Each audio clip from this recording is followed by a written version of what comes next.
sekarang kan di kalangan anak muda sendiri banyak yang masih agak bingung Pak, bedanya pacaran sama apa namanya? Ta'aruf, ya.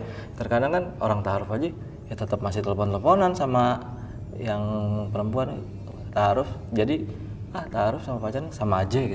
Jadi gimana itu Tat? Jadi biar lebih jelas lagi. Sebenarnya sih kita nggak usah pakai istilah pacaran atau ta'aruf ya. Yang penting yang kita pegang adalah ketentuannya. Ketentuannya itu nggak boleh berduaan secara fisik ya, kecuali ada yang ketiga atau di tempat publik yang memang bukan cuma bertiga jadinya, jadi bersama-sama gitu kan. Agak rame lah gitu. Agak rame. Nah cuman kendalanya adalah di zaman kita sekarang bukan secara fisik ya, di luar itu kan ada alat komunikasi itu ya, ada japri, ada apa, jadi tetap bisa mojok walaupun tidak secara fisik. Nah itu yang jadi kendalanya kan di situ sebenarnya kan. Walaupun itu juga ada manfaatnya. Berarti ini dia ada unsur positifnya, ada unsur negatifnya, ya kan? Kalau unsur positifnya itu kan begini, misalnya ya, namanya orang mau menikah kan harus saling tahu, ta'aruf tadi kan, mengenal gitu. Kalau zaman dulu mau mengenal kan mau nggak mau harus bawa rombongan, ya kan? Ke rumahnya gitu. Ke rumahnya lah atau janjian atau gimana kan rombongan tuh, ada bapaknya, ada emaknya dan sebagainya.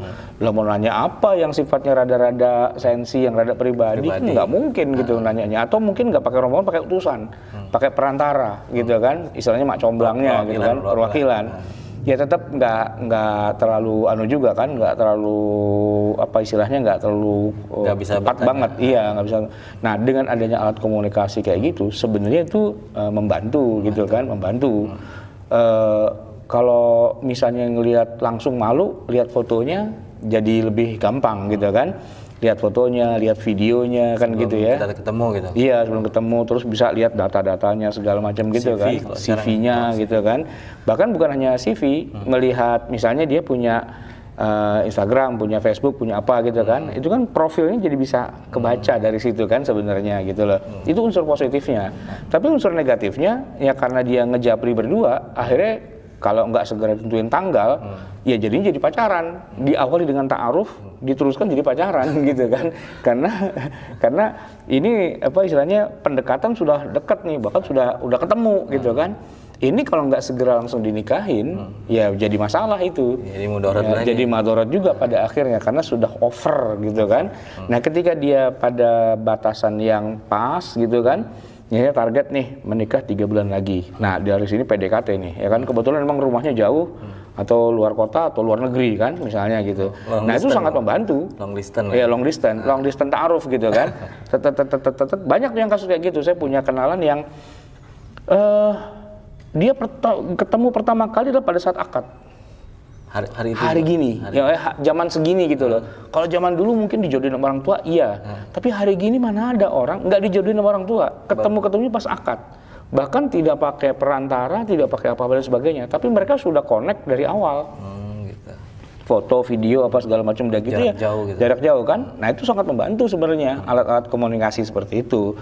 Untuk kasus tertentu, tapi untuk kasus yang lain itu bisa jadi kebalikannya, malah jadi madorot, jadi sarana pacaran, sarana istilahnya mojok berduaan dan sebagainya, walaupun tidak secara fisik gitu ya.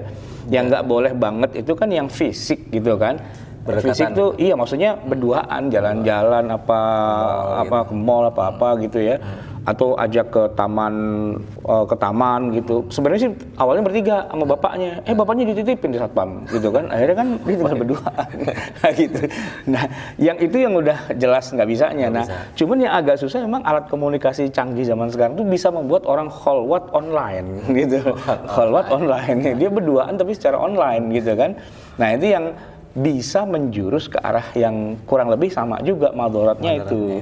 Jadi kita nggak bisa mengatakan bahwa ini haram total atau juga boleh total, tapi ya ibaratnya orang pegang pisau atau pedang, pandai-pandailah menggunakannya agar jangan sampai kita jadi korbannya alat jadi sendiri. diri sendiri. Iya.